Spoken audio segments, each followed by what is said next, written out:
بسم الله الرحمن الرحيم.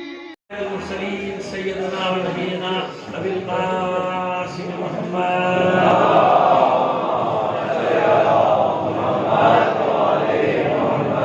وعلى الطيبين الطاهرين المعصومين سلامة الله على أعدائهم أجمعين من الآن إلى قيام يوم الدين. أما بعد، فقد قال الله تعالى في كتابه المبين وهو أصدق القائلين وقوله الحق.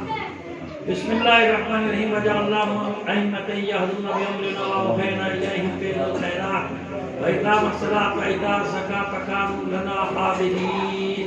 صلوات محمد.